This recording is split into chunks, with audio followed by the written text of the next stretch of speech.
ਤਾਂ Punjab talks channel ਦੇ तमाम तर ਦਰਸ਼ਕਾਂ ਨੂੰ ਮੇਰੇ ਵੱਲੋਂ ਬੜੇ ਅਦਬ ਤੇ ਸਤਿਕਾਰ ਨਾਲ ਸਤਿ ਸ਼੍ਰੀ ਅਕਾਲ। ਅੱਜ ਦਾ ਇਹ ਖਾਸ ਐਪੀਸੋਡ ਹੈ ਜਿਸ ਵਿੱਚ ਅਸੀਂ ਜ਼ਿਕਰ ਕਰਾਂਗੇ ਚਮਕੌਰ ਸਾਹਿਬ ਦੇ ਅਤੇ ਸਰਹੰਦ ਦੇ ਸਾਕੇ ਦਾ। ਇਹਨਾਂ ਸਾਕਿਆਂ ਵਿੱਚ ਦਸਮ ਪਾਤਸ਼ਾਹ ਸਾਹਿਬ ਕਮਾਲ ਸ਼੍ਰੀ ਗੁਰੂ ਗੋਬਿੰਦ ਸਿੰਘ ਜੀ ਮਹਾਰਾਜ ਦੇ ਵੱਡੇ ਲਾਲਾਂ ਸਾਹਿਬਜ਼ਾਦਾ ਬਾਬਾ ਅਜੀਤ ਸਿੰਘ ਜੀ, ਬਾਬਾ ਜੁਝਾਰ ਸਿੰਘ ਜੀ ਨੇ ਚਮਕੌਰ ਦੀ ਗੜੀ ਵਿੱਚ ਅਜ਼ੀਮ ਜੰਗ ਲੜਦਿਆਂ ਸ਼ਹਾਦਤ ਦਾ ਜਾਮ ਪੀਤਾ ਅਤੇ ਮਾਤ ਗੁਜਰੀ ਜੀ ਅਤੇ ਨਿੱਕੇ ਲਾਲਾਂ, ਛੋਟੇ ਲਾਲਾਂ ਜਿਹਦੀ ਉਮਰ ਤਰਤੀਬਵਾਰ 7 ਸਾਲ ਅਤੇ 9 ਸਾਲ ਸੀ।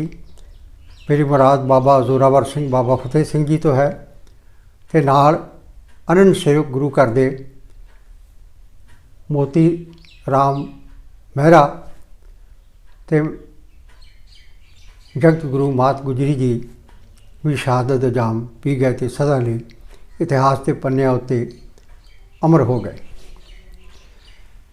ਇਸ ਸਾਕੇ ਨੂੰ ਬਿਆਨ ਕਰਨ ਲੱਗਿਆਂ ਕਲੇਜਾ ਮੂੰਹ ਨੂੰ ਆਉਂਦਾ ਹੈ, ਲਿਖਣ ਲੱਗਿਆਂ ਕਲਮ ਲਰਜ਼ਦੀ ਹੈ, ਬੋਲਣ ਲੱਗਿਆਂ ਜ਼ੁਬਾਨ ਥੜਕਦੀ ਹੈ, ਅੱਖਾਂ ਨਮ ਹੋ ਜਾਂਦੀਆਂ ਨੇ, ਕਿਉਂਕਿ ਇਹੋ ਜਿਹੀ ਮਿਸਾਲ ਦੁਨੀਆ ਦੇ ਇਤਿਹਾਸ ਵਿੱਚ, ਦੁਨੀਆ ਦੀ ਤਾਰੀਖ ਵਿੱਚ ਕਿਤੇ ਵੀ ਹੋਰ ਮਿਲਣ ਨੂੰ ਨਹੀਂ, ਮੇਰਾ ਯਕੀਨ ਹੈ ਮਿਲਦੀ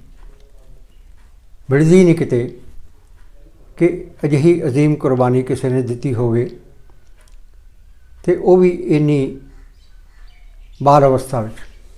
ਪਹਿਲਾਂ ਗੱਲ ਕਰਾਂਗੇ ਕਿ ਦਸਮ ਪਾਤਸ਼ਾਹ ਜੀ ਨੇ ਜਦੋਂ ਇਹਨਾਂ ਦੀਆਂ ਝੂਠੀਆਂ ਕਸਮਾਂ ਮੁਗਲ ਫੌਜਾਂ ਦੀਆਂ ਅਤੇ 22 ਧਾਰ ਦੇ ਰਾਜਿਆਂ ਦੀਆਂ ਉੱਤੇ ਮਾਤਾ ਜੀ ਦੇ ਕਹਿਣ 'ਤੇ ਇਤਬਾਰ ਕਰਕੇ ਕਿਲ੍ਹਾ ਆਨੰਦਗੜ੍ਹ ਸਾਹਿਬ, ਅਨੰਦਪੁਰ ਸਾਹਿਬ ਤੋਂ ਛੱਡਿਆ ਆਪਣੇ ਪਰਿਵਾਰ ਸਮੇਤ, ਅਤੇ ਸਹੁੰ ਤਾਂ ਉਹਨਾਂ ਨੇ ਉੱਥੇ ਹੀ ਤੋੜ ਦਿੱਤੀਆਂ ਸੀ ਕਿਉਂਕਿ ਝੂਠੀਆਂ ਕਸਮਾਂ ਸਨ, ਜਿਹਦਾ ਜ਼ਿਕਰ ਗੁਰੂ ਸਾਹਿਬ ਨੇ ਜ਼ਫਰਨਾਮੇ ਵਿੱਚ ਕੀਤਾ। ਔਰੰਗਜ਼ੇਬ ਨੂੰ ਜਿਹੜੀ ਚਿੱਠੀ ਲਿਖੀ ਸੀ ਫਤਿਹ ਦੀ, ਕਿ ਉਹਨੂੰ ਪੜ੍ਹ ਕੇ ਉਹ ਬਹੁਤ ਰੋਇਆ,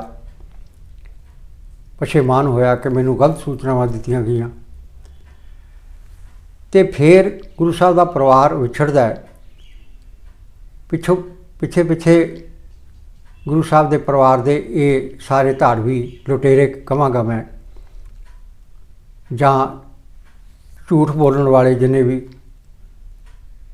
ਕੁਹਰ ਤੋਲਣ ਵਾਲੇ ਰਾਜੇ ਛੋਟੇ ਛੋਟੇ ਅਤੇ ਨਾਲ ਮੁਗਲ ਸੈਨਾ, ਟਿੱਡੀ ਦਲ, ਇਹ ਸਾਰਾ ਗੁਰੂ ਸਾਹਿਬ ਦੇ ਪਰਿਵਾਰ ਦਾ ਪਿੱਛਾ ਕਰਦਾ ਰਿਹਾ। ਮੀਂਹ ਪੈ ਰਿਹਾ ਸੀ, ਮੌਸਮ ਬੜਾ ਨਾ ਖੁਸ਼ਗਵਾਰ ਸੀ ਅਤੇ ਸਾਰੀ ਰਾਤ ਸਰਸਾ ਨਦੀ ਜਿਹੜੀ ਚੜ੍ਹੀ ਹੋਈ ਸੀ ਉਹਦੇ ਕੰਢੇ 'ਤੇ ਜੰਗ ਹੋਇਆ। ਅੰਮ੍ਰਿਤ ਵੇਲੇ ਗੁਰੂ ਸਾਹਿਬ ਨੇ ਆਸਾ ਦੀ ਵਾਰ ਦਾ ਕੀਰਤਨ ਸਰਵਣ ਕੀਤਾ। ਉਸ ਤੋਂ ਬਾਅਦ ਸਿੰਘ ਨਦੀ ਤੋਂ ਪਾਰ ਹੋਏ, ਬਹੁਤ ਸਾਰੇ ਵਿੱਚ ਪਾਣੀ ਦੇ ਵਹਾਅ ਦੇ ਰੁੜ ਗਏ, ਪਰਿਵਾਰ ਵਿਛੜ ਗਿਆ।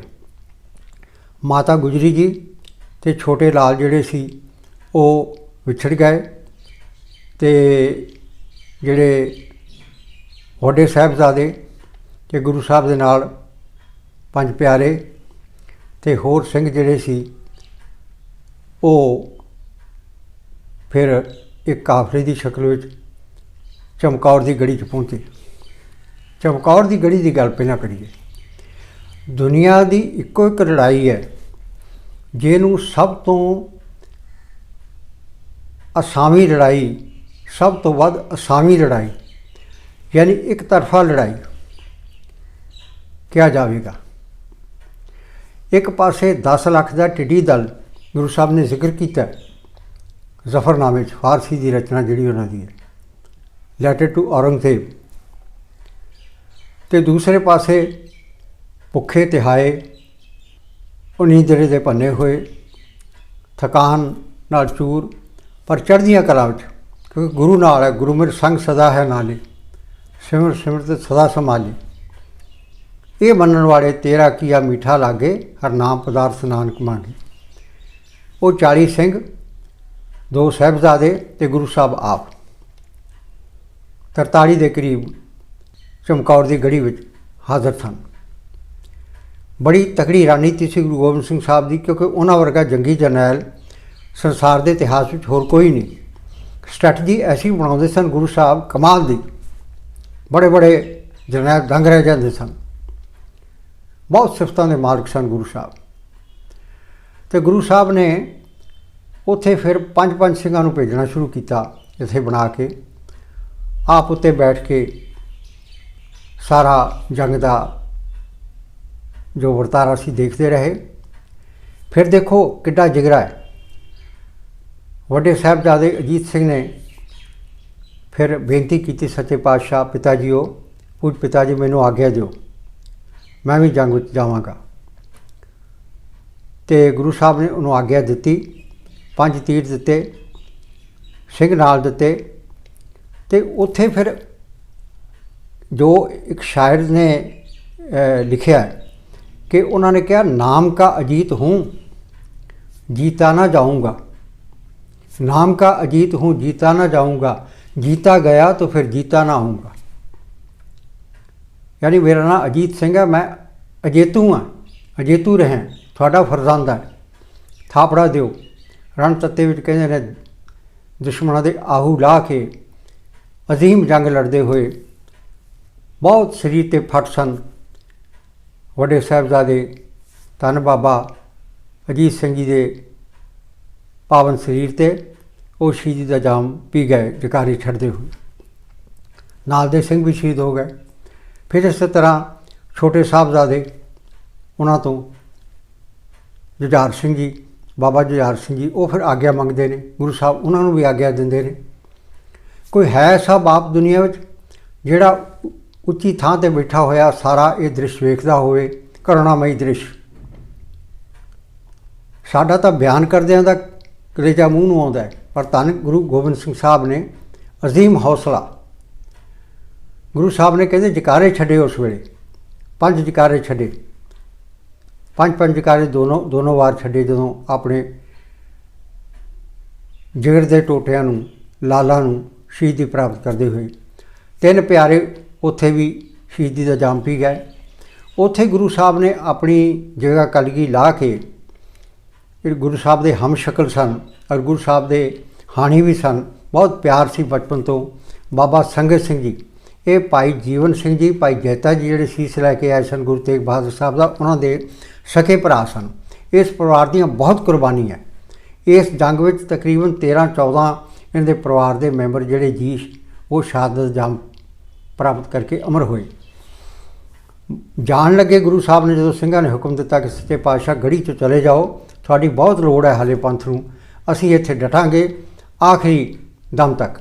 तो गुरु साहब ने फिर जिम्मेवारी सारी बाबा संगत सिंह जी दे अपनी कलगी जगह कलगी ला के, ते ओदी शक्ल भी गुरु साहब नाल मिलदी सी भाई संगत सिंह जी दी, क्योंकि बचपन तो ही नाल खेडिया होया सी, पटना साहब तो ही नाल आया सी।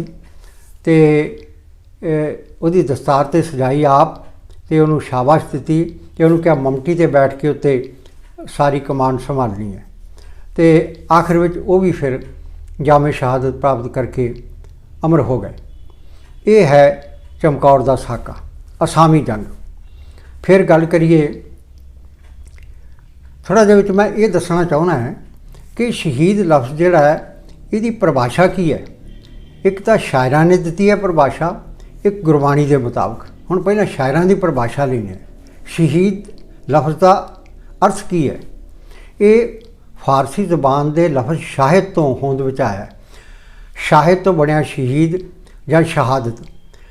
शहादत आम तौर पर आपां कहने गवाही नूं शादी देण वाला, जिहड़ा किसी की गवाही दिंदा है, जिहड़ा सच अते धर्म की खातर, मजलूमां की खातर उन्हां दे हक विच खड़दा है ते उन्हां दे हक विच बोलदा है, गवाही दिंदा है। इत्थों तक गवाही देण दे मामले ते चलिया जांदा है कि वो अपनी जान भी कुर्बान करन तो गुरेज नहीं करदा, उहनूं कहंदे ने शहीद। ये शाहद तो बनया शहादत ते शहीद। जो आशिक हैं शहादत के, इहदे विच सारे की गुण होने चाहिए ने। शहीद एवं नहीं हर कोई कुर्बानी दे सकता। जो आशिक हैं शहादत के वो जीना छोड़ देते हैं, उन्होंने ज़िंदगी का कोई बोझ नहीं होता। खिलौना जान जिस्म को, उस शरीर को ठीक तरह समझते हैं। खिलौना जान जिस्म को खुशी से फोड़ देते हैं। ना जीने की तमन्ना है, ना ताजो तख्त की हसरत, कोई लालच भी नहीं उन्होंने, खुदा खुदाई भी दे उसे भी मोड़ देते हैं। यानी जे उन्होंने लालच दिते जाण जिवें दिते गए छोटे साहबजादिਆਂ ਨੂੰ अनेक प्रकार के वो ठुकरा देंगे है। दूसरा ये है शेर, जीने का जुनून छोड़ दिया करते हैं, जिंदगी का मोह त्याग देंगे है। जालिम का हुसूं तोड़ दिया करते हैं, हंकार जालिम का हंकारों तोड़ देंगे है, दड़ देंगे है। जीने का जुनून छोड़ दिया करते हैं, जालिम का हुसूं तोड़ दिया करते हैं कि वो लोग जिन्हें साहिल पे उतरना है हर मौज मौजूदी छल समुद्र चाहती हर मौज का मुँह मोड़ दिया करते हैं। ये तो है शायरां के मुताबिक। हुण गुरबाणी की कहती है, कबीर साहब श्रोमणी भगत कहते हैं, गगन तो मामा बाजियो परो निशाने काओ, खेत जो मांडे सूरमा अब जूझन को दाओ। सूरा सो पहचानिए जो लड़े दीन के हेत, पुरजा पुरजा कटमरे कबू न छाड़े खेत। गुरबाणी कहती है, बोहे मरने का चाव है, मरो तो हर के द्वार, मत हर पूछे कौन है परा हमारे बार। गुरबाणी कहती है, मरण मुनसा सूर्या हक है, सूर्य का हक है शहादत का जाम पीना, जे होए मरण परवान। फिर मरना मंदा लोका आखिए, गुरबाणी दी तुक, जे मर जाने ऐसा कोई। ऐसा कहा जा जो जै साहबजादियाँ ने, मात गुजरी जी ने और होर सिंघां ने शहादत के जाम पीते है, ऐसी मरनी जो मरे बहुर न मरना हो। फिर गुरु गोबिंद सिंह साहब कहते हैं, जब आपकी औद निधान बने अत ही रण में तब जूझ मरो। जो लोड़ पवे तो सूरमा वो है जिहड़ा रण दे विच जूझदा होया जामे शहादत प्राप्त करे। ये है शहीद की परिभाषा गुरबाणी मुताबिक अते पोइटिकल तरीके नाल। हुण गल फिर आउने आपां वड्डे साहबजादियां दी महान कुर्बानी महान शहादत की आपां गल कर चुके हैं। हुण थोड़ा जिहा नतमस्तक होइए छोटे साहबजादियां नूं, मात गुजरी जी नूं, मोती राम महरा जी नूं और दीवान टोडरमल जी नूं। जदों गुरु साहब का परिवार इत्थों विछड़ गया, माता सुंदरी जी नूं भाई मनी सिंह जी दे नाल कुछ सिंघां दे नाल गुरु साहब ने दिल्ली रवाना कर दिता। उत्थे 39 साल रहे बाहिफाजत, तो फिर भाई मनी सिंह जी नूं छड्ड के वापस आ जाते हैं। भाई जेता जी, भाई जीवन सिंह जी 2-3 बार दिल्ली जाते, गुरु तेग बहादुर साहब का सीस लैके आते, जिसका संस्कार एक दिल्ली में गुरुद्वारा सीसगंज साहब है, जिथे उन्होंने सीस धर तो जुदा किया गया, जालमां ने किया, और गुरु साहब ने एक नवा इतिहास सिरजिया तो इस देश की संस्कृति के सभ्याचार को बचा लिया। अगर बचाया है किसी ने तो गुरु गोबिंद साहब के पूज पिता श्री गुरु तेग बहादुर साहब ने बचाया, जिन्होंने बारे गुरु साहब लिखते हैं, तेग बहादुर सी क्रिया करी न किन्हू आन। जो तेग बहादुर जी ने, मेरे पिता जी ने करिश्मा किया है, वो दुनिया में कोई नहीं कर सकता। तो फिर एक सीसगंज इत्थे है जिथे गुरु गोबिंद सिंह साहब के पूज पिता का उदों उन्होंने नाम गोबिंद राय सी। संस्कार सिੱਖੀ रौह रीत मुताबिक किया गया, तो गुरु साहब उच्चे खड़े एक टिले ते वेंदे सन। सारी उस जो संस्कार की रस्म है उन्होंने गुरुद्वारा सीसगंज दिल्ली, गुरुद्वारा सीसगंज साहब इत्थे, गुरुद्वारा भोरा साहब देखो समानता कितनी है। भोरा साहब बाबा बकाला, भोरा साहब इत्थे अनंदपुर साहब, इत्थे भी गुरु साहब बंदगी करया करते सन भोरे विच बैठ के। तो महान सतगुरु सन गुरु तेग बहादुर साहब, उन्हों की गुरती सी सारी। असल एक गुरती श्री गुरु नानक देव जी तो होंदी हुई पंचम पातशाह ने शहीदी की परंपरा प्रारंभ कर दी थी, जिहड़ी फिर निरंतर जारी है। और जब तक दुनिया रहेगी सिख कौम कदे भी कुर्बानियां देन, चाहे वो देश की आज़ादी लई होवे, चाहे वो देश की रखिया लई होवे, चाहे वो मजलूमा होरनां दी हिफाजत लई होवे, मनुखी हक्कां दा घाण हुंदा होवे।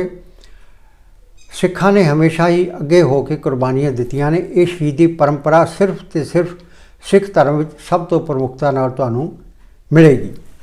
तो छोटे साहबजादियां नूं फिर कुमा माशकी जिहड़ा है गुरु घर दा सेवक गरीब सिख, वो आदर नाल अपनी कुल्ली विच लै जांदा है।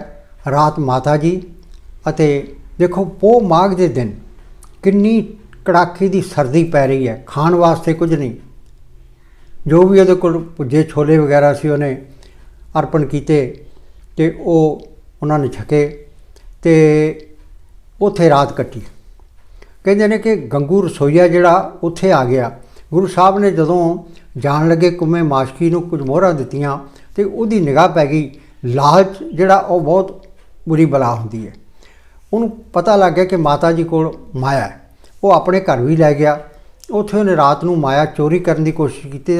ਮਾਤਾ ਜੀ ਜਾਗਦੇ ਸਨ। ਮਾਤਾ ਜੀ ਨੇ ਕਿਹਾ, ਗੰਗੂ ਤੂੰ ਉੱਦਾਂ ਹੀ ਮੰਗ ਲੈਂਦੋ, ਅਸੀਂ ਤੈਨੂੰ ਦੇ ਦਿੰਦੇ, ਅਸੀਂ ਕੀ ਕਰਨੀ ਹੈ। ਪਰ ਉਹਨੇ ਕਿਹਾ ਕਿ ਜਿਵੇਂ ਚੋਰ ਕੀ ਦਾੜੀ ਮੈਂ ਤਿਨਕਾ। ਉਹਨੇ ਉਲਟਾ ਗੁੱਸਾ ਕੀਤਾ ਅਤੇ ਮੋਰਿੰਡੇ ਜਾ ਕੇ ਸ਼ਿਕਾਇਤ ਲਾ ਦਿੱਤੀ।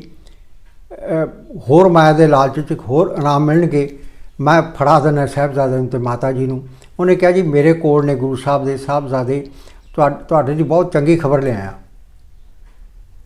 ਉਸ ਕਿਰਤਕਣ ਨੇ ਆਖਿਆ, ਜਿਹੜਾ ਗੁਰੂ ਸਾਹਿਬ ਦੇ ਪ੍ਰਸ਼ਾਦੇ ਪਕਾਉਂਦਾ, ਜਿਹੜਾ ਨਿੰਮ ਖਾਧਾ ਜਿਹਨੇ, ਰਸੋਈਆ ਸੀ ਕਹਿੰਦੇ, ਉਹ ਫਿਰ ਆਪਣੇ ਪਿੰਡ ਖੇੜੀ ਤੋਂ ਮੋਰਿੰਡੇ ਉਹਨੇ ਸਾਹਿਬਜ਼ਾਦੇ ਨੂੰ ਫੜਾ ਦਿੱਤਾ।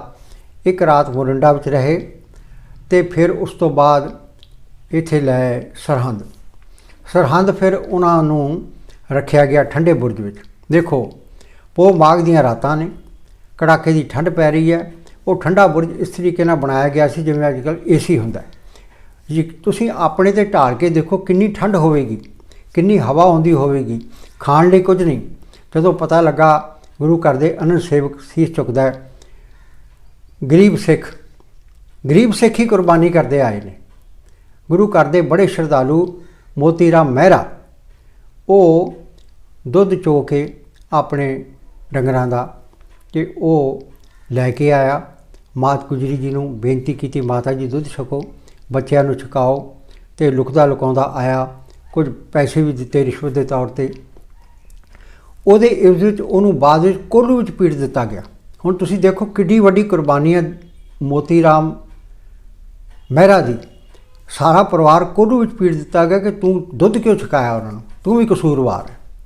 ਫਿਰ ਦੀਵਾਨ ਟੋਡਰ ਮੱਲ ਅਗਰ ਕਹਿੰਦੇ ਨੇ ਕਿ ਵਿੱਚ ਦੇਖੋ ਇੰਨੀ ਉਹ ਮਾਇਆ, ਕਹਿੰਦੇ ਦੁਨੀਆ ਦੀ ਸਭ ਤੋਂ ਮਹਿੰਗੀ ਜ਼ਮੀਨ ਉਹ ਹੈ ਜਿੱਥੇ ਸਾਹਿਬਜ਼ਾਦਿਆਂ ਦਾ ਅਤੇ ਮਾਤਾ ਜੀ ਦੀਆਂ ਪਾਵਨ ਦੇਹਾਂ ਦਾ ਸੰਸਕਾਰ ਕੀਤਾ ਗਿਆ, ਖੜੇ ਰੁੱਖ ਸੋਨੇ ਦੀਆਂ ਮੋਹਰਾਂ ਦੇ ਕੇ। ਉਹ ਦੁਨੀਆ ਦੀ ਕੁੱਲ ਵਰਲਡ ਦੀ ਸਭ ਤੋਂ ਮਹਿੰਗੀ ਜ਼ਮੀਨ ਹੈ ਇਤਿਹਾਸਕ ਤੌਰ 'ਤੇ। ਐਡਾ ਸ਼ਰਧਾਲੂ ਸੀ ਦੀਵਾਨ ਟੋਡਰ ਮੱਲ, ਜਿਹਦੀ ਸਰਕਾਰ ਦਰਬਾਰ ਵਿੱਚ ਬਹੁਤ ਚਲਦੀ ਸੀ। ਕਹਿੰਦੇ ਨੇ ਕਿ ਉਹ ਉਦੋਂ ਉੱਥੇ ਹਾਜ਼ਰ ਨਹੀਂ ਸੀ। ਜੇ ਉਹ ਹਾਜ਼ਰ ਹੁੰਦਾ ਉਹਨੇ ਬਹੁਤ ਅਫਸੋਸ ਕੀਤਾ ਬਾਅਦ ਵਿੱਚ ਕਿ ਮੈਂ ਵਿੱਚ ਪੈ ਕੇ ਕਿਸੇ ਨਾ ਕਿਸੇ ਤਰੀਕੇ ਨਾਲ ਬਚਾਅ ਕਰਨ ਦੀ ਕੋਸ਼ਿਸ਼ ਕਰਦਾ, ਯਤਨ ਕਰਦਾ। ਮੈਂ ਉਹਨੂੰ ਬੜਾ ਦੁੱਖ ਹੋਇਆ, ਬੜਾ ਰੋਇਆ ਜ਼ਾਰੋ ਜ਼ਾਰ, ਪਰ ਜੋ ਕਰ ਸਕਦਾ ਸੀ। ਫਿਰ ਸਾਹਿਬਜ਼ਾਦਿਆਂ ਨੂੰ ਪੇਸ਼ ਕੀਤਾ ਗਿਆ, ਬੜੇ ਤਰੀਕੇ ਅਪਣਾਏ ਗਏ, ਡਰਾਇਆ ਗਿਆ, ਧਮਕਾਇਆ ਗਿਆ, ਪੁਚਕਾਰਿਆ ਗਿਆ, ਲਾਲਚ ਦਿੱਤੇ ਗਏ, ਤਸੀਹੇ ਦਿੱਤੇ ਗਏ। ਇੱਕ ਚਸ਼ਮਦੀਦ ਗਵਾਹ ਹੈ ਸਾਰੇ ਸਾਕੇ ਦਾ, ਦੁਨਾ ਸਿੰਘ ਹਡੂਰੀਆ। ਦੁਨਾ ਸਿੰਘ ਹਡੂਰੀਆ ਬਹੁਤ ਇੰਪੋਰਟੈਂਟ ਚਸ਼ਮਦੀਦ ਗਵਾਹ ਹੈ। ਉਹ ਕਹਿੰਦਾ ਅਕਿਰਤ ਕਣਾਂ ਨੇ ਇੱਥੋਂ ਤੱਕ ਤਸੀਹੇ ਦਿੱਤੇ, ਦੀਵਾਰਾਂ ਵਿੱਚ ਤਾਂ ਚਿਣਿਆ ਹੀ। ਉਹ ਤਾਂ ਫਿਰ ਲਾਸਟ ਸ਼ਹਾਦਤ ਹੁੰਦੀ ਹੈ ਨਾ, ਜਦੋਂ ਦੀਵਾਰਾਂ ਗਲ ਤੱਕ ਆ ਜਾਂਦੀਆਂ ਨੇ ਅਤੇ ਫਿਰ ਸੀਸ ਧੜ ਤੋਂ ਅਲੱਗ ਕਰਨ ਦਾ ਹੁਕਮ, ਜ਼ਾਲਮਾਨਾ ਹੁਕਮ ਦਿੱਤਾ ਗਿਆ, ਜਿਹਦੀ ਅਕਿਰਤ ਕਣਤਾ ਦੀ ਮਿਸਾਲ ਦੁਨੀਆ ਵਿੱਚ ਨਹੀਂ ਮਿਲਦੀ। ਇਹਦੇ ਖਿਲਾਫ ਅਗਰ ਕਿਸੇ ਨੇ ਹਾਂ ਦਾ ਨਾਅਰਾ ਮਾਰਿਆ ਅਤੇ ਉਹ ਨਵਾਬ ਸ਼ੇਰ ਮੁਹੰਮਦ ਖਾਂ ਮਲੇਰਕੋਟਲਾ ਨੇ ਮਾਰਿਆ, ਵਾਕਆਊਟ ਕਰ ਗਿਆ ਕਿ ਤੁਹਾਡੀ ਲੜਾਈ ਗੁਰੂ ਗੋਬਿੰਦ ਸਿੰਘ ਸਾਹਿਬ ਨਾਲ ਹੈ, ਨੇ ਪਿਤਾ ਨਾਲ ਹੈ, ਤੁਹਾਡੇ ਜੁਰਤ ਹੈ ਤਾਂ ਗੁਰੂ ਗੋਬਿੰਦ ਸਿੰਘ ਸਾਹਿਬ ਨਾਲ ਦੋ ਦੋ ਹੱਥ ਕਰੋ। ਇਹਨਾਂ ਸ਼ੀਰਖੋਰ ਬੱਚਿਆਂ ਦਾ, ਦੁੱਧ ਪੀਂਦੇ ਬੱਚਿਆਂ ਦਾ ਕੀ ਕਸੂਰ ਹੈ, ਜਾਂ ਮਾਤਾ ਜੀ ਦਾ ਕੀ ਕਸੂਰ ਹੈ। ਉਹਦੀ ਗੱਲ ਨਹੀਂ ਸੁਣੀ ਗਈ। ਸੁੱਚਾਨੰਦ ਨੇ ਬਲਦੀ 'ਤੇ ਤੇਲ ਪਾਇਆ ਕਿ ਇਹਨਾਂ ਨੂੰ ਪੁੱਛੋ ਕੀ ਕਰਨਗੇ ਇਹ ਜੇ ਛੱਡ ਦਈਏ। ਉਹ ਕਹਿੰਦੇ ਛੱਡ ਦਿਓਗੇ ਤਾਂ ਅਸੀਂ ਫਿਰ ਜ਼ੁਲਮ ਦੇ ਖਿਲਾਫ ਲੜਾਂਗੇ। ਕਹਿੰਦੇ ਦੇਖ ਲਓ ਜੀ ਜੋ ਤੁਹਾਨੂੰ ਕਿਹਾ ਸੀ। ਤਾਂ ਇਸ ਤਰ੍ਹਾਂ ਮੈਂ ਗੱਲ ਨੂੰ ਸੰਖੇਪ ਕਰਾਂ, ਸੰਕੋਚਾਂ, ਕਿਉਂਕਿ ਸਮੇਂ ਦੀ ਹੱਦ 'ਚ ਰਹਿਣਾ ਹੁੰਦਾ ਹੈ। ਸਾਹਿਬਜ਼ਾਦਿਆਂ ਨੂੰ ਕਹਿੰਦੇ ਨੇ ਦੁਨਾ ਸਿੰਘ ਜਿਹੜਾ ਹਡੂਰੀਆ ਦੇਖਦਾ ਸੀ ਸਭ ਕੁਝ, ਇੱਕੋ ਇੱਕ ਚਸ਼ਮਦੀਦ ਗਵਾਹ, ਉਹਨੇ ਕਹਿੰਦੇ ਦੱਸਿਆ, ਉਹਨੇ ਲਿਖਤ ਦੱਸਿਆ। ਫਿਰ ਗੁਰੂ ਗੋਬਿੰਦ ਸਿੰਘ ਸਾਹਿਬ ਨੂੰ ਵੀ ਇਹ ਰਾਏਕੋਟ ਵਿੱਚ ਸਾਰੀ ਖਬਰ ਜਾ ਕੇ ਜੋ ਦਿੱਤੀ ਕਿ ਉਹਨਾਂ ਨੇ ਆਪਣੇ ਪਾਵਨ ਤੀਰ ਨਾਲ ਕਾਹੀ ਦਾ ਬੂਟਾ ਪੱਟ ਕੇ ਕਿਹਾ ਕਿ ਇਸ ਜ਼ੁਲਮੀ ਰਾਜ ਦੀਆਂ ਜੜ੍ਹਾਂ ਹੁਣ ਛੇਤੀ ਹੀ ਪੱਟ ਦਿੱਤੀਆਂ ਜਾਣਗੀਆਂ, ਉਖੇੜ ਕੇ ਵਗਾਹ ਮਾਰੀਆਂ ਜਾਣਗੀਆਂ। ਅਤੇ ਉਹੀ ਹੋਇਆ। ਬਾਬਾ ਬੰਦਾ ਸਿੰਘ ਬਹਾਦਰ ਫਿਰ ਸੋਨੇ ਦਾ ਜਿਹੜਾ ਸੀ ਲੋਹੇ ਦਾ ਸੁਹਾਗਾ ਬਣ ਕੇ ਆਇਆ ਅਤੇ ਉਹਨੇ ਉਸ ਜ਼ਾਲਮ ਰਾਜ ਦੀਆਂ ਜਿਹੜੀਆਂ ਸੀ ਉਹ ਨੀਹਾਂ ਹਿਲਾ ਕੇ ਰੱਖ ਦਿੱਤੀਆਂ ਔਰ ਜੜ੍ਹਾਂ ਪੁੱਟ ਦਿੱਤੀਆਂ ਅਤੇ ਜ਼ਾਲਮਾਂ ਨੂੰ ਸੋਧਾ ਲਾਇਆ ਅਤੇ ਖਾਲਸਾ ਰਾਜ ਦੀ ਸਥਾਪਨਾ ਕੀਤੀ। ਸਾਹਿਬਜ਼ਾਦਿਆਂ ਦੀ ਜੈ ਜੈਕਾਰ ਹੋਈ। ਦੁਰਨਾ ਸਿੰਘ ਹਡੂਰੀਆ ਲਿਖਦਾ ਹੈ ਕਿ ਜ਼ਾਲਮ ਇਸ ਹੱਦ ਤੱਕ ਗਿਰ ਗਏ ਕਿ ਉਹ ਗਲੇਲਿਆਂ ਨਾਲ ਸਾਹਿਬਜ਼ਾਦਿਆਂ ਦੇ ਉੱਤੇ ਪਹਿਲਾਂ ਵੱਟੇ ਮਾਰੇ, ਫਿਰ ਗਲੇਲੇ ਮਾਰੇ। ਇੱਕ ਅੱਖ 'ਚ ਲੱਗਾ, ਉਹ 'ਚੋਂ ਖੂਨ ਡਿੱਗਿਆ। ਮੇਰਾ ਤਾਂ ਜਿਹੜਾ ਨਾ ਬਿਆਨ ਕਰਨਾ ਮੇਰੇ ਲਈ ਮੁਸ਼ਕਿਲ ਹੈ ਕਿ ਕਿੱਡੀ ਯਾਨੀ ਨੀਚਤਾਈ ਦੀ ਕਿੱਡੀ ਨਿਵਾਣ ਦੀ ਇਹ ਮਿਸਾਲ ਹੈ। ਛੋਟੇ ਛੋਟੇ ਸ਼ੀਰਖੋਰ ਸਾਹਿਬਜ਼ਾਦੇ ਤੋਂ ਉਹ ਅਡੋਲ ਰਹੇ, ਸਿੱਖੀ ਸਦਕ ਭਰੋਸੇ ਵਿੱਚ ਅਡੋਲ ਰਹੇ। ਉਹਨਾਂ ਨੂੰ ਡੋੜਿਆਂ ਦੇ, ਉਹਨਾਂ ਨੂੰ ਚੰਗੇ ਵਿਆਹਾਂ ਦੇ, ਉਹਨਾਂ ਨੂੰ ਅਹੁਦਿਆਂ ਦੇ ਲਾਲਚ ਦਿੱਤੇ ਗਏ, ਉਹਨਾਂ ਨੂੰ ਸਭ ਠੁਕਰਾ ਦਿੱਤੇ ਅਤੇ ਫਿਰ ਉਹਨਾਂ ਨੇ ਧਰਮ ਹਿੱਤ ਸਾਕਾ ਕੀਤਾ। ਨਿੱਕੀਆਂ ਜਿੰਦਾਂ, ਕਿਉਂਕਿ ਮਾਤਾ ਇਹਨੂੰ ਨਰਿੰਦਰ ਬੀਬਾ ਨੇ ਗਾਇਆ ਹੈ, ਬਹੁਤ ਮਹਾਨ ਗਾਇਕਾ ਨੇ। ਮਾਤ ਗੁਜਰੀ ਜੀ ਜਾਣ ਲੱਗਿਆ ਨੂੰ ਕੀ ਕਹਿੰਦੇ ਆ ਵੀ ਆਪਣੇ ਪੂਜ ਪਿਤਾ ਜੀ ਅਤੇ ਆਪਣੇ ਦਾਦਾ ਜੀ ਦੀ ਸਿੱਖਿਆ 'ਤੇ ਚੱਲਿਓ, ਡੋਲਿਓ ਨਾ ਪਰ ਪੱਕ ਰਹੋ। ਉਹਨਾਂ ਨੇ ਕਿਹਾ ਦਾਦੀ ਜੀ ਇਸ ਤਰ੍ਹਾਂ ਹੀ ਹੋਵੇਗਾ ਅਤੇ ਇਸ ਤਰ੍ਹਾਂ ਹੀ ਉਹਨਾਂ ਨੇ ਕੀਤਾ। ਉਹਨਾਂ ਨੇ ਗਾਇਆ ਇਸ ਗੀਤ ਨੂੰ, ਲੱਗ ਦਾਗ ਨਾ ਧਰਮ ਨੂੰ ਜਾਵੇ, ਇਹ ਬੱਚਿਓ ਕਿਤੇ ਡੋਲ ਨਾ ਜਾਇਓ। ਅਤੇ ਅਡੋਲ ਰਹੇ ਅਤੇ ਉਹਨਾਂ ਨੇ ਉਸ ਸ਼ੇਅਰ ਦੇ ਮੁਤਾਬਕ ਜਾਂ ਗੁਰਬਾਣੀ ਦੀਆਂ ਪਾਵਨ ਤੁਕਾਂ ਦੇ ਮੁਤਾਬਕ ਖਰੇ ਉਤਰਦੇ ਹੋਏ ਆਪਣੀ ਮਹਾਨ ਅਤੇ ਲਾਸਾਨੀ ਕੁਰਬਾਨੀ ਦੇ ਕੇ ਸੰਸਾਰ ਦੇ ਵਿੱਚ ਇੱਕ ਨਵਾਂ ਇਤਿਹਾਸ ਸਿਰਜਿਆ। ਮੈਂ ਸਮਝਦਾ ਜਿਹਦੀ ਮਿਸਾਲ ਦੁਨੀਆ ਵਿੱਚ ਮਿਲਦੀ ਨਹੀਂ। ਇਸ ਕੁਰਬਾਨੀ ਤੋਂ ਬਾਅਦ, ਸ਼ਹਾਦਤ ਤੋਂ ਬਾਅਦ ਫਿਰ ਦੀਵਾਨ ਟੋਡਰਮੱਲ ਉੱਥੇ ਆ ਜਾਂਦੇ ਨੇ। ਤਦ ਤੱਕ ਪਹੁੰਚ ਜਾਂਦੇ, ਕਿਸੇ ਜ਼ਰੂਰੀ ਕੰਮ ਗਏ ਹੋਣਗੇ। ਉਹਨਾਂ ਦੀ ਪਤਨੀ ਤੋਂ ਜਦੋਂ ਉਹਨਾਂ ਨੂੰ ਪਤਾ ਲੱਗਾ ਅਤੇ ਉਹਨੇ ਫਿਰ ਤਾਲਮੇਲ ਕੀਤਾ ਵਜ਼ੀਦ ਖਾਨ ਨੂੰ ਆਖਿਆ ਕਿ ਮੈਂ ਸੰਸਕਾਰ ਕਰਨਾ ਚਾਹੁੰਦਾ। ਅਤੇ ਉਹਨੇ ਕਿਹਾ ਵੀ ਮਾਇਆ ਚਾਹੀਦੀ ਹੈ ਇਸ ਜਗ੍ਹਾ ਦੀ ਇੰਨੀ, ਅਤੇ ਖੜੇ ਰੁਕ।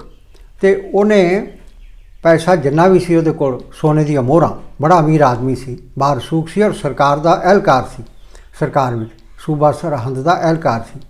ਉਹਨੇ ਮਾਇਆ ਦਿੱਤੀ, ਖੜੇ ਰੁਕ, ਜਿਹੜੀ ਇਸ ਤਰ੍ਹਾਂ ਲੰਮੇ ਰੁਕ। ਅਤੇ ਕੁਝ ਮਾਇਆ ਥੁੜ ਗਈ। ਉਹਦੀ ਜਿਹੜੀ ਧਰਮ ਪਤਨੀ ਸੀ ਉਹਨੇ ਆਪਣੇ ਸੋਨੇ ਦੇ ਜ਼ੇਵਰਾਤ ਜਿਹੜੇ ਸੀ ਉਹ ਵੀ ਵੇਚ ਕੇ ਕਹਿੰਦੇ ਹੋਰ ਮੋਹਰਾਂ ਲੈ ਲਓ। ਇਹ ਗੁਰੂ ਕੇ ਪਰਿਵਾਰ ਦਾ ਸੰਸਕਾਰ ਗੁਰਮਰਿਆਦਾ ਅਨੁਸਾਰ ਸਤਿਕਾਰ ਸਹਿਤ ਹੋਣਾ ਚਾਹੀਦਾ ਹੈ। ਦੀਵਾਨ ਟੋਡਰਮੱਲ ਦੀ ਇਹ ਬਹੁਤ ਵੱਡੀ ਸੇਵਾ ਹੈ ਜਿਹੜਾ ਉਹਨਾਂ ਨੇ ਪੂਰਨ ਗੁਰਮਰਿਆਦਾ ਦੇ ਮੁਤਾਬਕ, ਉੱਥੇ ਗਿਣਤੀ ਦੇ ਸਿੱਖ ਸ਼ਰਧਾਲੂ ਉਸ ਵੇਲੇ ਹਾਜ਼ਰ ਸਨ, ਉਹਨਾਂ ਦੀ ਹਾਜ਼ਰੀ ਵਿੱਚ ਅਰਦਾਸ ਕਰਕੇ ਦੇਹਾਂ ਦਾ ਇਸ਼ਨਾਨ ਕਰਾ ਕੇ ਸੰਸਕਾਰ ਕੀਤਾ ਗਿਆ ਅਤੇ ਇਸ ਤਰ੍ਹਾਂ ਉਹਨਾਂ ਨੂੰ ਅੰਤਿਮ ਵਿਦਾਇਗੀ ਦਿੱਤੀ ਗਈ। ਇਹ ਹੈ ਧਰਮ ਹੇਤ ਬਹੁਤ ਵੱਡਾ ਸਾਕਾ। ਇਹ ਹੈ ਦੁਨੀਆ ਦੇ, ਹੁਣ ਗੌਰਮੈਂਟ ਆਫ ਇੰਡੀਆ ਨੇ ਇੱਕ ਐਲਾਨ ਪਿੱਛੇ ਮੋਦੀ ਸਰਕਾਰ ਨੇ ਕੀਤਾ ਸੀ ਕਿ ਹਰ ਸਾਲ ਸਾਹਿਬਜ਼ਾਦਿਆਂ ਦੀ ਯਾਦ ਵਿੱਚ ਇਸ ਮਹੀਨੇ ਵੀਰ ਬਾਲ ਦਿਵਸ ਮਨਾਇਆ ਜਾਇਆ ਕਰੇਗਾ। 26 ਤਾਰੀਖ ਨੂੰ ਇਹ ਜਿਹੜਾ ਚਮਕੌਰ ਸਾਹਿਬ ਦਾ ਸਾਕਾ ਵਾਪਰਿਆ, ਇਹ ਇਸ ਸਾਲ ਦੀ ਜਿਹੜਾ ਦਸੰਬਰ ਮਹੀਨਾ ਜਾ ਰਿਹਾ ਇਹਦੀ 23 ਤਾਰੀਖ ਨੂੰ ਹੈ। ਅਤੇ ਜਿਹੜਾ ਸ਼੍ਰੀ ਫਤਿਹਗੜ੍ਹ ਸਾਹਿਬ ਦਾ ਸਾਕਾ ਹੈ ਜਾਂ ਸਰਹੰਦ ਦਾ ਸਾਕਾ ਹੈ, ਜਿਹੜਾ ਸਾਹਿਬਜ਼ਾਦਿਆਂ ਦੀ ਸ਼ਹਾਦਤ, ਛੋਟਿਆਂ ਦੀ ਲਾਲਾਂ ਦੀ, ਦਸਮ ਪਾਤਸ਼ਾਹ ਦੇ, ਇਹ 26, 27 ਅਤੇ 28 ਦਸੰਬਰ ਨੂੰ ਇਹ ਜੋੜ ਮੇਲੇ ਨੂੰ ਕਹਿੰਦੇ ਨੇ। ਪੁਰਾਣੇ ਸਮੇਂ ਤੋਂ ਇੱਥੇ ਸ਼ਹੀਦੀ ਸਭਾ ਲੱਗਦੀ ਆਉਂਦੀ ਹੈ। ਸਰਦਾਰ ਵੀਰ ਦਵਿੰਦਰ ਸਿੰਘ ਜਿਹੜੇ ਸਾਬਕਾ ਸਪੀਕਰ ਹੁਣ ਨਹੀਂ ਰਹੇ, ਬਹੁਤ ਵੱਡੇ ਵਿਦਵਾਨ ਸਨ ਔਰ ਉਹਨਾਂ ਦੀ ਲਗਨ ਬੜੀ ਸੀ, ਉਹਨਾਂ ਦੀ ਸਟੱਡੀ ਬੜੀ ਸੀ।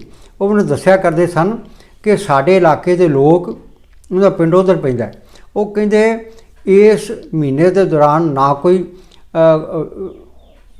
ਖੁਸ਼ੀ ਦਾ ਕਾਰਜ ਕਰਦੇ ਆ, ਸਾਦਾ ਖਾਣਾ ਖਾਂਦੇ ਆ ਔਰ ਉਹਨੇ ਦਿਨ ਹੇਠਾਂ ਜ਼ਮੀਨ 'ਤੇ ਹੀ ਸੌਂਦੇ ਆ ਸਾਦੇ ਕੱਪੜੇ ਵਿਛਾ ਕੇ। ਇਹ ਹੈ ਸਾਹਿਬਜ਼ਾਦਿਆਂ ਪ੍ਰਤੀ ਅਕੀਦਤ। ਉਹ ਸ਼ਹੀਦੀ ਸਭਾ ਹੁਣ ਵੀ ਲੱਗਦੀ ਆ ਰਹੀ ਆ। भाई पिंदरपाल सिंह जी महान विद्वान सिख कौम दे और महान रागी भाई साहब भाई हरजिंदर सिंह जी श्रीनगर वाले, भाई हरपाल सिंह जी हैड ग्रंथी फतेहगढ़ साहब इत्यादि मिल के श्रोमणी कमेटी के सहयोग नाल, संगतां के सहयोग नाल ये सफ़र शहादत जिथों जिथे भी चरण पाए मुबारक शहादतां तक उन्होंने नगरां विच उन्होंने खित्तियां विच वो प्रोग्राम चल रहे ने। इसदा मकसद की है?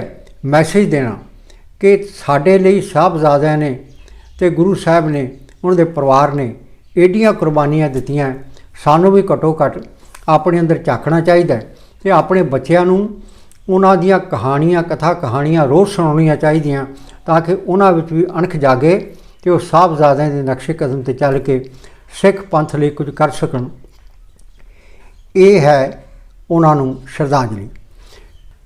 सिख पंथ ने एक बहुत शलाघायोग फैसला ये कीता ऐतकी कि भाई पिंदरपाल सिंह जी की ते भाई हरजिंदर सिंह जी श्रीनगर वाला की प्रेरणा सदका उनकी सलाह नाल कि सारे दिवस जदों भाई जैता जी भाई जीवन सिंह जी जिन्हों ने अमृत छकण तो बाद ये नाम धारण किया, गुरु साहब ने बख्शिश किया, भाई जैता जी जिन्होंने रेटे गुरु के बेटे कह के गुरु साहब ने नवाजिया, गल नाल लाया, बहुत बड़ा रुतबा दिता।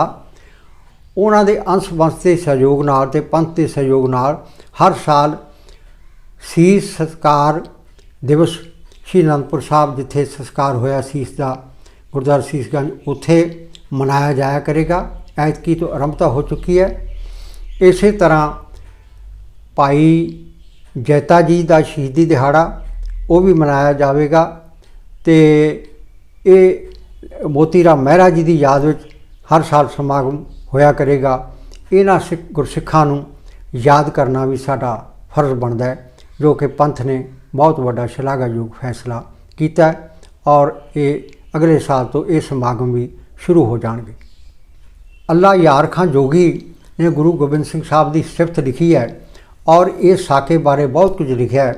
उन्हें लिखा श्रद्धा च भिज के कि हिंद में एक ही तीर्थ है, यात्रा के लिए कटवाए बाप ने बेटे जहाँ खुदा के लिए।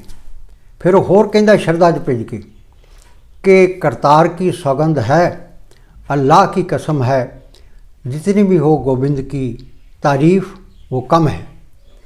जिन्नी भी गुरु गोबिंद सिंह साहब की उनके परिवार की उनके सरवंश वारन दे इस महान साके की सिफत मैं लिख सकां उन्नी ही थोड़ी है, उन्नी ही घट है। तो ये है हमारी जेबा एक प्रभ के गुम अथा, जेबा एक उस्तद नेक। इस जबान नाल गुरु साहब का इतिहास सुनाते हुए अगर कोई भुल चुक हुई होवे तो मैं खिमा याचना करदा और आपां सारे रल के नतमस्तक होइए साहबजादियां की याद विच ते अज़म करिए कि हमेशा पंथ की चढ़ती कला लई आपां तत्पर रहिए कि उन्हां दे दसे असूलां ते चलीए। यह उन्हां नूं बहुत वड्डी श्रद्धांजलि होवेगी। एपीसोड वेखण लई तुहाडा सारिआं दा बहुत बहुत शुक्रिया, धन्नवाद।